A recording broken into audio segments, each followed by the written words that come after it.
Et je vais m'inscrire dans ce qu'ont fait certains intervenants hier, c'est-à-dire moi aussi, j'aurais peut-être ajouté un pluriel dans le sujet de cette intervention. J'aurais parlé des responsabilités en cas ou pour les atteintes à la santé. Parce que du point de vue du droit de la responsabilité, en effet, on peut entendre l'atteinte de deux façons différentes. Soit en tant que dommage à la santé, soit en tant que violation d'une obligation de protection de la santé. Il s'agit donc de savoir si la santé est un intérêt juridiquement protégé au niveau international et éventuellement de quelle façon cette protection se réalise, en sachant qu'il s'agit d'un intérêt individuel, collectif de certains groupes et étatique par rapport à la population. Comme cela a été dit, la compétence principale dans la protection de la santé revient à chaque État. Et jusqu'à assez récemment, les atteintes à la santé ont présenté une dimension internationale assez limitée.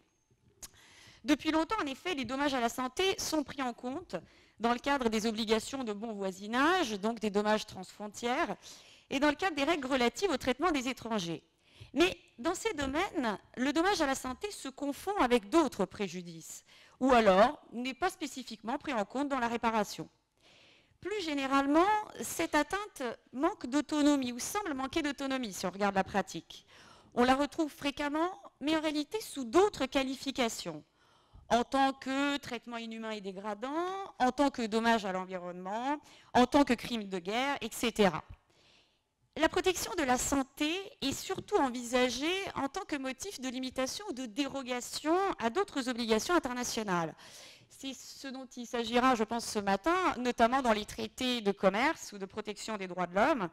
En revanche, il y a bien un domaine qui assure depuis longtemps une protection spécifique de la santé, et c'est le droit international humanitaire, dont les règles assurent la protection du personnel et des biens dédiés à la santé ou encore des malades et des blessés.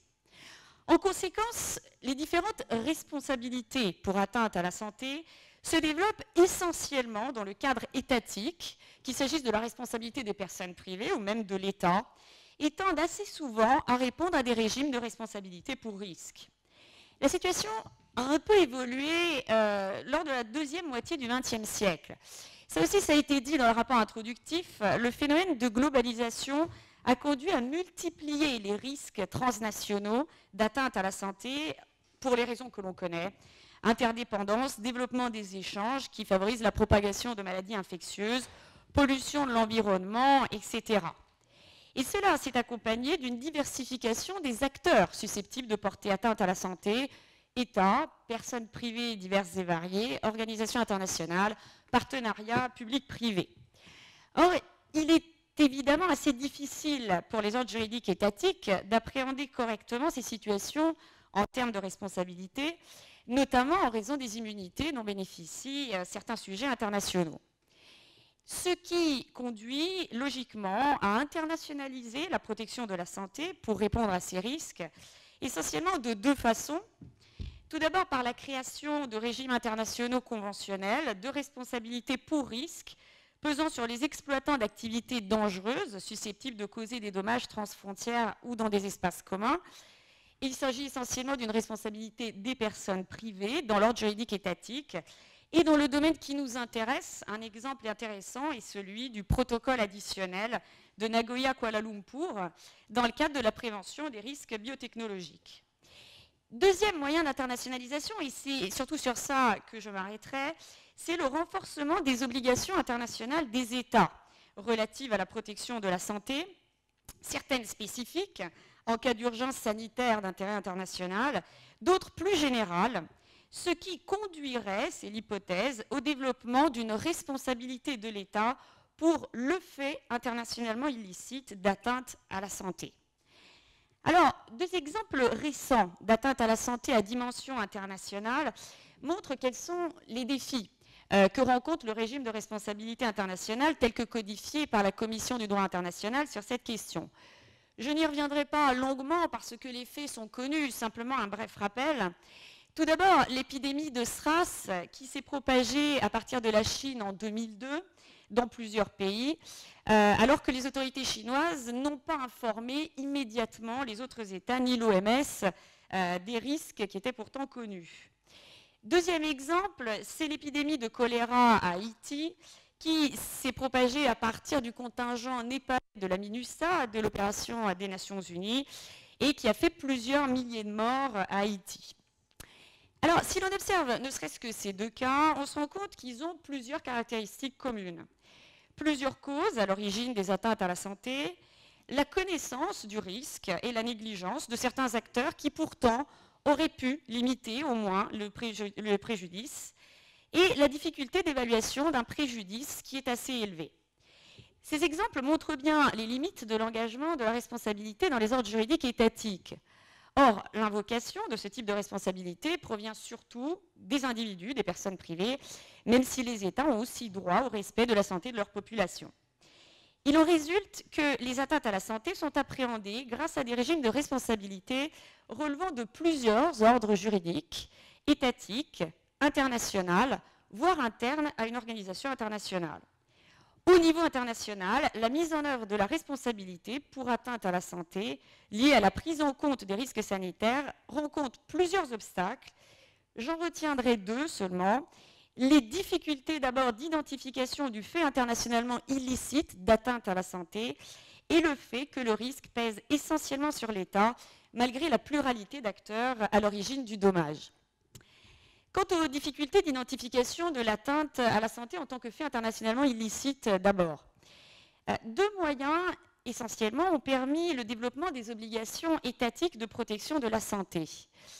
L'élaboration d'obligations spécifiques dans des instruments internationaux, tels que le règlement sanitaire international de l'OMS, par exemple.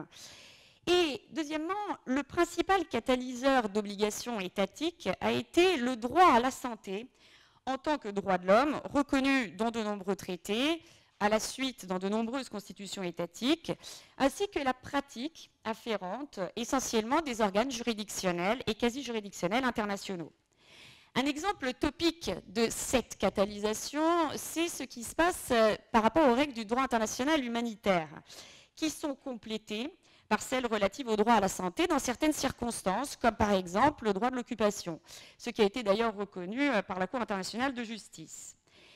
Alors, le plus souvent, la responsabilité pour atteinte à la santé découle d'une omission qui constitue une négligence de la part de l'État. L'État a bien sûr aussi des obligations de ne pas faire, mais la majorité est constituée par des obligations de faire, parmi lesquelles on peut distinguer des obligations de résultat, notamment informer les États et les personnes concernées des risques pour la santé, et des obligations de diligence, dont certaines sont immédiates, adopter des mesures de prévention de graves préjudices à la santé, et d'autres sont à réalisation progressive, par exemple, mettre en place un système sanitaire adéquat ou des moyens de protection de l'environnement. Or, une partie importante de ces obligations sont des obligations de prévention qui sont interprétées largement à trois égards. Tout d'abord, elles impliquent un contrôle des tiers pouvant porter atteinte à la santé. Par exemple, on retrouve des cas dans lesquels la responsabilité de l'État peut être engagée lorsqu'il ne prend pas les mesures visant à empêcher les dommages à la santé des personnes causés par l'exploitation de ces ressources par des entreprises étrangères sur son territoire. Deuxième interprétation assez large, ces obligations impliquent une protection indirecte et par ricochet d'autres intérêts, tels que l'accès à l'eau par exemple, mais ce qui paraît le plus topique, c'est la protection de l'environnement. En effet, la jurisprudence a ainsi reconnu que le droit à la santé inclut le droit à un environnement sain, en tout cas la jurisprudence de certains organes. Enfin, plusieurs obligations de prévention ont une portée extraterritoriale dès lors que l'omission de l'État avait des conséquences internationales prévisibles. On le comprend, il en résulte une diversification très forte des obligations de protection de la santé, bien au-delà des obligations de bon voisinage. Mais la situation se complique lorsqu'il s'agit d'identifier un fait internationalement illicite de l'État constitutif d'une atteinte à la santé. En effet, il y a une gradation de la preuve qu'il va falloir apporter de ce fait illicite. Évidemment, la preuve est assez simple pour une obligation immédiate de résultat, lorsqu'il s'agit de notifier un risque à la santé. Mais en revanche, lorsqu'il s'agit de la violation d'obligations à réalisation progressive, comme celle de disposer d'un système sanitaire permettant de répondre aux situations d'urgence, il s'agira de démontrer la négligence de l'État, c'est-à-dire de procéder par le standard de due diligence, Il faudra prouver que l'État n'a pas utilisé les moyens appropriés alors qu'il disposait de ressources suffisantes et qu'il n'a pas établi un équilibre raisonnable des intérêts. C'est-à-dire concrètement que seule la passivité totale pourrait aisément être qualifiée de négligence. C'est également difficile de qualifier la violation d'obligations de comportement. Lorsqu'il s'agit par exemple pour l'État de prévenir les dommages à la santé causés par des tiers, il faut démontrer que l'État exerce un contrôle suffisant sur ces tiers, qu'il avait connaissance de l'existence d'un risque sanitaire, qu'il disposait des moyens de l'éviter et qu'il n'a pas agi de façon raisonnable. C'est bien le raisonnable qui est le critère qui guide cette opération de qualification. Et de ce point de vue-là, ça a été dit hier, la situation du droit de la santé est assez intéressante parce qu'il y a beaucoup de textes de droit souple qui fournissent des indicateurs de ce qui peut être un comportement raisonnable. Enfin, la preuve est encore plus difficile à rapporter lorsqu'il s'agit d'engager la responsabilité internationale des organisations internationales, on le sait, notamment parce qu'elles ne sont pas parties aux instruments de protection de la santé. Et c'est pour cette raison que certains auteurs proposent d'utiliser ici aussi l'appréciation par le standard de due diligence en lien avec la fonction principale de l'organisation. Le raisonnement serait le suivant. Bien que l'on ne puisse évidemment pas assimiler le pouvoir de l'État et l'exercice des compétences des organisations, dès lors que celles-ci exercent une emprise sur d'autres sujets dans le cadre de leurs fonctions, on peut supposer qu'elles doivent le faire diligemment. Alors, on pourrait se demander si ce raisonnement pourrait être appliqué, par exemple, à l'OMS, dont la carence avait été mise en évidence par rapport à la réaction à l'épidémie d'Ebola en 2014. Et on mesure alors la difficulté qu'il y aurait à prouver la négligence dans ce cas-là. Ce qui nous amène en second lieu aux limites d'une responsabilité internationale presque exclusivement étatique. En effet, les atteintes à la santé peuvent provenir de l'action ou de l'inaction de plusieurs acteurs non étatiques. Or, il semble assez difficile de retenir la responsabilité de l'État en raison de ces agissements. Si on laisse de côté les partenariats publics-privés, il en a été question hier, et notamment de la responsabilité, et on se penche sur les organisations internationales, il existe évidemment des mécanismes d'accountability au sein des organisations, mais non seulement ils ne visent pas à identifier un fait internationalement illicite, ni le plus souvent à réparer un dommage. Cependant, il est quand même intéressant dans le domaine de la santé de regarder leurs pratiques, puisqu'un certain nombre de ces mécanismes ont eu à connaître de ce type de préjudice. Et il pourrait être intéressant de les prendre en compte, notamment dans la qualification de ce qui serait un comportement diligent de l'organisation.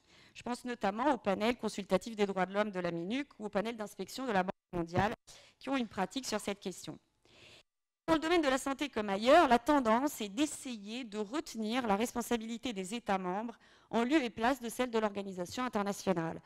Et c'est d'ailleurs ce que suggère très clairement le Comité des droits économiques, sociaux et culturels dans son observation générale sur le droit à la santé. Alors schématiquement, cela est possible de deux façons. Soit on retient la responsabilité principale de l'État membre pour sa propre négligence, par rapport à son obligation de tout mettre en œuvre pour que l'organisation agisse dans le respect de la protection de la santé. Et on mesure à quel point c'est difficile à établir selon les articles de la Commission du droit international. Alors on pourrait imaginer d'essayer de retenir la responsabilité des États membres qui ont décidé des coupes budgétaires de l'OMS, qui ont décidé des coupes budgétaires importantes à l'égard du département des urgences juste avant l'épidémie d'Ebola de 2014. Mais autant dire que le lien de causalité sera difficile à établir. Soit on peut imaginer retenir, et c'est ce qui se passe parfois, la responsabilité subsidiaire des États membres lorsque l'organisation à l'origine de l'atteinte à la santé ne met pas en place un mécanisme de réparation adéquat. En ce qui concerne enfin les personnes privées, seul le droit international humanitaire impose des obligations directement aux groupements armés non étatiques en matière de protection de la santé. Ici aussi, donc, l'État pourra engager sa responsabilité pour négligence, puisqu'il est par ailleurs très difficile de pouvoir lui attribuer directement le fait des personnes privées. Et dans le domaine de la santé, il y a un exemple intéressant qui se pose dans la pratique, c'est celui du personnel de secours envoyé par un État dans un autre, dans le cadre de l'assistance humanitaire. Or, les atteintes à la santé qui peuvent être provoquées par ce personnel peuvent assez difficilement être rattachées à l'État. Et il y a eu au moins 2 exemples dans lesquels cela paraissait compliqué, notamment des membres des Croix-Rouges nationales qui étaient intervenus lors de l'épidémie d'Ebola, voire encore du personnel médical qui avait été envoyé à Haïti après le tremblement de terre et qui manifestement n'avait pas la qualification suffisante pour intervenir. Enfin, et Monsieur le Président, ce sera mon dernier point, il est difficile de tirer les conséquences de l'existence de responsabilités concurrentes dans le cadre de la responsabilité internationale. Il s'agirait de l'hypothèse où les comportements de plusieurs acteurs concourent à la réalisation du dommage sanitaire. Et c'est évidemment au niveau de la réparation que la concurrence de plusieurs causes à l'origine du dommage pourrait éventuellement être prise en compte. Or, c'est justement ce que l'on ne parvient pas à faire en raison de l'éclatement des régimes de responsabilité. En conséquence, ce qui arrive dans la pratique le plus souvent, c'est que la réparation totale du préjudice est demandée à celui qui est reconnu responsable, suivant une sorte d'équivalence des conditions. Alors bien que la pratique ne soit toujours pas très claire sur le raisonnement, il y a une certaine jurisprudence de la Cour européenne des droits de l'homme en ce sens, voire de la pratique de la Commission africaine des droits de l'homme et des peuples qui tend aussi à aller dans ce sens. On peut donc envisager plusieurs hypothèses de responsabilité concurrente, à la fois étatiques et internationales, pour un même dommage, ce qui suscite éventuellement des questions intéressantes en termes de réparation. 3 hypothèses. La première, c'est celle de l'engagement à la fois de la responsabilité interne des personnes privées et de la responsabilité internationale de l'État. Et cette hypothèse est expressément envisagée par un certain nombre de conventions internationales par le biais de clauses sans préjudice, notamment le protocole additionnel de Nagoya-Kuala Lumpur que je citais tout à l'heure l'envisage. Deuxième hypothèse, ce serait celle de responsabilité de l'État et d'une organisation internationale retenue parallèlement, soit grâce à une double attribution du même fait illicite, soit en raison du concours de 2 faits internationalement illicites à la réalisation du dommage. Hypothèse qui a été envisagée à la fois par le juge étatique et par le juge international, notamment dans le cadre de la jurisprudence sur l'affaire de Srebrenica, jurisprudence néerlandaise, et sur un autre fondement de la Cour européenne des droits de l'homme, qui ont envisagé cette hypothèse. Dernière hypothèse, peut-être un peu plus abstraite, une organisation internationale pourrait engager à la fois sa responsabilité extra-contractuelle devant le juge étatique et sa responsabilité internationale pour défaut de diligence. Bien qu'évidemment, il y ait des différences fondamentales entre la responsabilité étatique et la responsabilité internationale, un point de vue comparé peut être intéressant du point de vue de la réparation. Et là, on a notamment la pratique de certains juges nationaux et du juge international qui a permis de retenir, de réparer le dommage sanitaire aussi bien individuel que collectif. En conclusion, si les atteintes à la santé envisagées en tant que dommage et en tant que fait internationalement illicite tendent aujourd'hui à converger, c'est la pratique qui dira de quelle façon la responsabilité internationale pourra relever ces défis. Je vous remercie.